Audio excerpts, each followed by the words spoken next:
The IRS is going to be sending you a letter, but don't worry, it's not an audit letter. The IRS wants to give you money. Well, thank you for joining me today. My name is Larry Pond. I'm a CPA and certified financial planner. Today, we're going to be talking about the advanced child tax credit payments that will be starting in July of this year. So a little bit about me. I'm a CPA and a certified financial planner. I've been in practice since 1986. This is my 35th tax season, and I love talking about tax and helping people reach their financial goals. So let's talk about the advanced child tax credit payments. This came about as a result of the American Rescue Plan that was enacted in March of 2021. And what the new tax law did was it expanded and made the child tax credit advanceable. So currently, the IRS is sending letters to 36 million Americans informing them that they may be getting the advanced child tax credit payments. So families who are eligible for the child tax credit payments will be getting a second letter that's personalized to your own situation, giving an estimate of what the monthly payment will be. The payments are going to start on July 15th. Now, what if you don't get a letter? Well, there could be various reasons why you're not getting this letter. Well, number one, it could be the IRS does not have enough information to determine if you're eligible. So you're not going to get the letter if that's the case. Well, what if you don't qualify? Well, to qualify, you have to have dependent children. So if you do not have children, then you're not going to get this letter. Or your account has been flagged with an issue regarding shared custody. So there could be some issues there. Or the IRS may not have your current mailing address. So how do you update that with the IRS? You file a Form 8822. This will let the IRS know what your new address is. And also, you should inform your post office of your new address so your mail will get forwarded to wherever you're located. Now, how does the IRS calculate the payment? So for most families, there's nothing you need to do to get your payment. It'll be coming automatically. And the payments will be paid either by direct deposit or check. So if you've had your tax refunds direct deposited, that's the same account that they'll be using. Now, if you did not have direct deposits for your refunds, you will be getting a paper check. So from what we have read, it does not appear they're going to be making these payments via a debit card. So it's either direct deposit or a check. Now, the IRS is going to calculate the payment based upon your 2020 tax return. Now, if you haven't filed your 2020 tax return, the IRS is going to go to your 2019 tax return. Now, if you haven't filed your 2019 return, well, you better file it because you're not going to get a payment because there's nothing on file. So what happens if you got too much? Since the IRS is using your 2019 or 2020 information for the advance payments. And by the time you file your 2021 return, what if the payment is too much or you didn't qualify or whatever? Well, if that's the case, if you got more than you should have, you're going to be required to repay some or all the credits to the IRS. And that will be done in your 2021 tax return. Now, the IRS has provided what's called a safe harbor. So if you're single and your income's less than $40,000 in 2021, or if you're married, if your income's less than $60,000 in 2021, you do not have to repay any overpayment of the credit when you file your 2021 tax return. So how much are these payments? It's going to be $300 per qualifying child under the age of 6. Now, if the child's between the age of 6 and 17, it's $250 a month. And the payments will be made on July 15th, August 13th, September 15th, October 15th, November 15th, and December 15th. So it's 6 payments. So let's give us an example here. So we have a family that has $3. The oldest daughter is Anna. She's 11 years old. So for her, we'll be getting $250 a month. The middle child, Yina, is 4 years old. Since she's under 6 years old, that'll be $300 a month. And the little sister, 2 years old, she'll be also getting $300 a month. So that's a total of $850 a month. So $850 for the 6 months equals $5,100 of advance payments. So on the tax return, their child tax credit is going to be $3,600 plus $3,600 plus $3,000 for the 3 children. That's $10,200 less the advanced child tax credit of $5,100. So on their family's tax return, the net child tax credit is going to be $5,100 since they got $5,100 in advance. So which child qualifies, or how do the children qualify? Well, number one, they must have a valid Social Security number. The child's got to be a U.S. citizen, national, or resident alien. The child has to live with you for at least half the year, and that child must be related to you. And as a parent, you provide more than one half of the child's financial support. And that includes lodging, food, utilities, repairs, clothing, education, and other costs. And of course, on the tax return, you're going to need to input the date of birth on the tax return so they'll know how to do the correct calculation for the child tax credit. So if you have not filed your 2020 or 2019 tax returns, you should file them. So this will be in the system so you can start getting your payments. Now, if you aren't required to file a tax return, or you normally don't file a tax return because you have no income or whatever, well, use the free file system on irs.gov. So you can go to irs.gov and use the free file system. So you get something in the system there letting the IRS know who your dependents are and what their ages are, and so you can start getting your payments. Now, the IRS will be putting on their website the Child Tax Credit Update Portal. At the time of this recording, it's not up yet, so we can't show you a picture of what it looks like or an example of how it works, but it'll be on irs.gov, and it's supposed to be in place by July 1st. But this portal will give you a chance to update information with the IRS. So if you have changes in income, so for example, your 21 income is higher than your 20 income, then you need to let the IRS know that so they calculate the correct amount. Update your filing status. What if you got married? What if you got divorced? The IRS is not going to know that. So this portal will allow you to update that. Also, what if there's a change in qualifying children? What if you have a new baby or more? That would update that to update the payments you get. You'll get to update your direct deposit information. What if you change bank accounts, or the bank account that you got your refund is no longer valid? So you can update that. So you can make other changes on this update portal. And the link on the IRS website, irs.gov/child tax credit 2021. So that's where you get the latest up-to-date information there. Also on this portal, you can also decide to unenroll or opt out of the advance payment program. And we'll explain later why you would want to do that. Also, you can check on the status of the payments. So let's say it's July 31st, but I still haven't got my first payment. You can log into the website to see what's going on with the payment, see if it's been issued or if there's been a problem. And this website will also be available in Spanish. So let's talk about the child tax credit. So the American Rescue Plan was enacted in March of 2021, which made changes to the child credit from what it was in 2020. So it's an enhanced child credit, which means that the child's under 6 years old, the credit is $3,600. If the child is between the age of 6 and 17, it's $3,000 per child.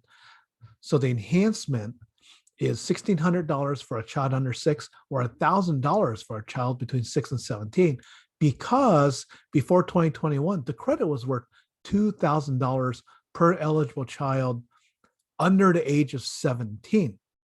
So the enhanced credit includes age 17. Now, there are dollar income limits on who gets these credits. So you get the maximum credit if your modified adjusted gross income is $75,000 or less if you're single, $112,500 or less if you're filing as head of household, or $150,000 or less for married couples filing a joint return, and qualified widows and widowers. So these numbers are pretty important to know. So what if my income's over those thresholds? Well, you'll still get the $2,000 partial tax credit. So you won't get the $3,000, you'll get the $2,000. And not the $3,600, but the $2,000. However, for singles, your income must be less than $2,000. For married couples, it's $400,000. So if your income's over these amounts, there will be no child tax credit. So what is modified adjusted gross income? It's generally line 11 of your form 1040. So take a look at line 11 of your form 1040. Now, if it's higher than the threshold, then the extra amount above the $2,000 reduced, the $1,000 or $1,600, it's reduced by $50 for every $1,000 in modified adjusted gross income. And the other big change in the tax credit is that for 2021, the credit is fully refundable. So what does that mean? Previously, it was a non-refundable credit. So for example, the child credit is $2,000, but let's say your tax liability is $1,000. So you'll just get $1,000 minus $1,000 gets you to zero. That extra $1,000 just disappears. Well, now that the credit's fully refundable, so let's say your tax liability is $1,000, the credit's $3,600. Well, under the new law, you'll get a $2,600 refund. So this is a big deal. It's fully refundable. So let's go over an example of this for a couple with higher income. So let's say you have a married couple with one 4-year-old child.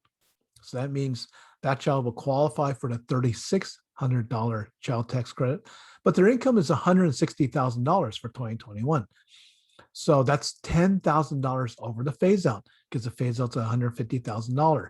So the credit is reduced $50 for every $1,000. So 50 times 10 is $500. So for this family, the child tax credit is $3,600 minus $500 equals $3,100. Now, what if your income's even higher? So it's above the phase out amount. So in this example here, we have a married couple with one 7-year-old child. So normally that'll be a $3,000 credit, but their income's at $415,000. So they're not eligible for the extra $1,000, and their income is $15,000 above the second phase out amount. So 50 times 15 equals $750. So for this family, the child tax credit is $2,000 minus $750, which equals $1,250.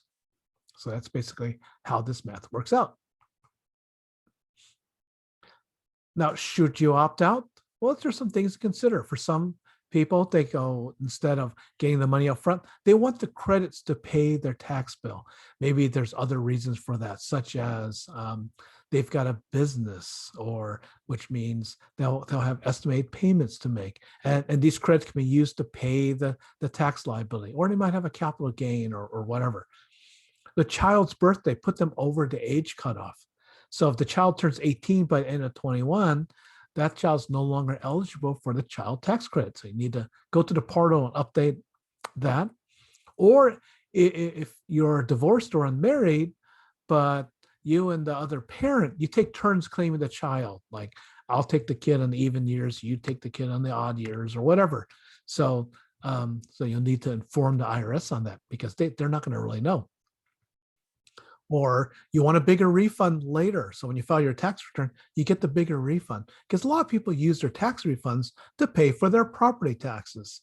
So that could be the case. Might you want to opt out? Or you're not that good at managing your money. The monthly money just disappears. So maybe it's better to have a larger payment at tax time instead of having this dribble out. Or you're going back to work and your income in 21 is much higher than 2020. Now, remember, if you got your advance payments and let's say it turns out you're not eligible, you got to pay it back. So here's the example of that. So let's say in 2020, you have two kids under age 6, and your income is below $150,000. So the IRS was sending the $600 payments per month starting in July because that's the information they have. But in 21, you go back to work, your income's above $150,000 and below $400,000. So the child tax credit in this case is two children, 2,000 times 2 equals $4,000. And you got $3,600 throughout the year. So your net child credit would be $400. Or let's say both spouses are working and they're making really good money, and your 21 income is now $415,000 from the previous example here. In that earlier calculation, we figured out that the child tax credit would be $1,250. Well, you receive $3,600, the credit's $1,250, so you're going to owe $2,350 on your 21 tax return. So if we know that's the case, it might make sense to opt out of those advance payments.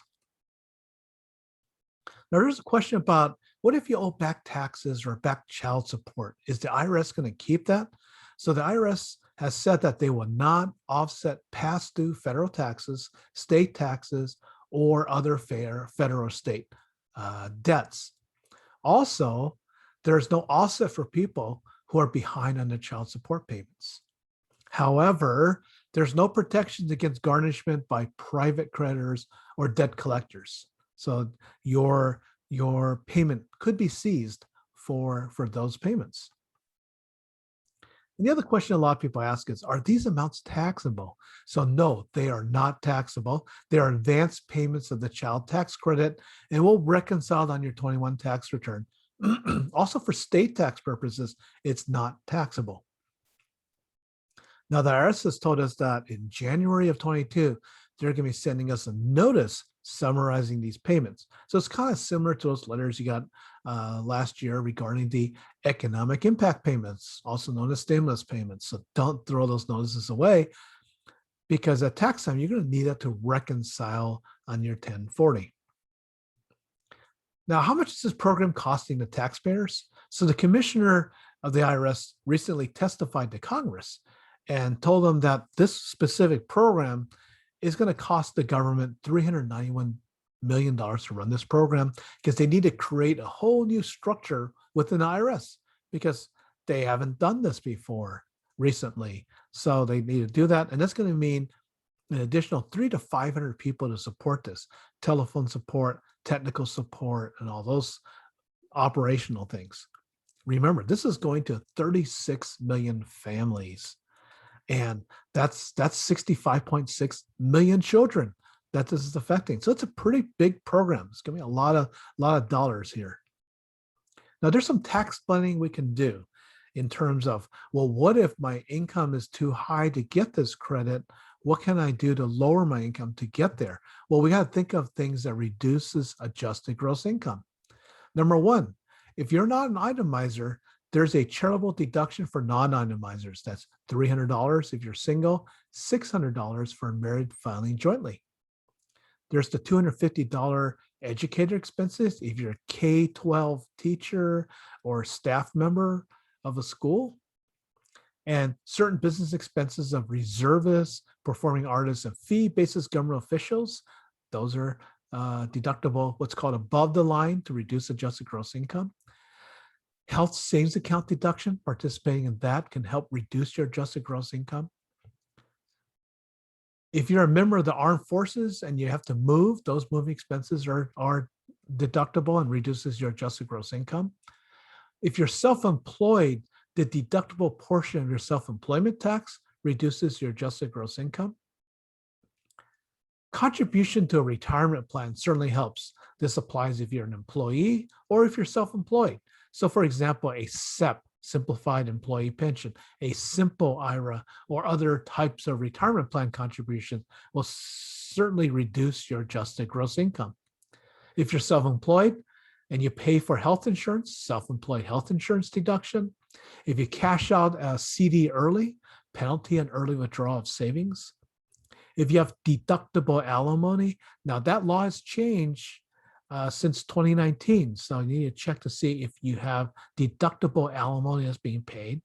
An IRA deduction, if you qualify for a deduction on a traditional IRA, that will reduce your adjusted gross income. Student loan interest, if you qualify for that, if you're paying student loan interest, that would reduce your adjusted gross income. Tuition and fees deduction, that would also reduce your adjusted gross income. Well, what else is not on this list?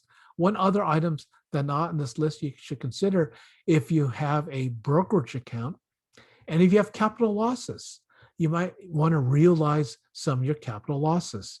However, the limitation on the loss you can claim from selling a security, such as a stock, mutual fund, or ETF, is $3,000 per year, and any excess will get carried over. So these are things that can reduce your adjusted gross income, that can help you qualify for a larger credit. Now, what about the future? What about 2022? Are we going to see this in 22? We don't know, because the way the law is written right now, it's part of the American Rescue Plan, and that only addresses 2021 only. So if nothing happens, if Congress doesn't renew this, extend this, or if nothing happens, the child tax credit will go back to the $2,000 amount instead of the $3,000 or $3,600 amount, back to the 2020 tax rules. And the advance payments will stop in December of 2021. The last payment is scheduled for December 15th of 2021. And starting in 22, the child tax credit will no longer be refundable. So, however, President Biden wants this to continue to 2025. And that's in the American Families Plan. So that's some proposed legislation that the president would like to get Congress to support. Now, some members of Congress wants to make this permanent. And so one of the Congress members will quote it as, this could be like Social Security for our children. Now, Representative Wyden, who's the chair of the Ways and Means Committee in the House of Representatives, that's the committee that writes the tax laws, he personally thinks that these enhancements are unlikely to go away. So stay tuned. We'll see what happens for next year. But most importantly, I want you to be aware of these letters that will be coming. And if you need to update things with the IRS, if there's things you can do to enhance the amount that you're getting, and stay tuned for what might be changing in the law. So thank you for your time today. I hope this was helpful. Here's the website to get most up-to-date information from the IRS on the IRS website, irs.gov/child tax credit 2021. So thank you for your time today, and thank you for watching this. And let me know if there are other topics you would like to see covered. So thank you very much, and have a great day. Bye-bye.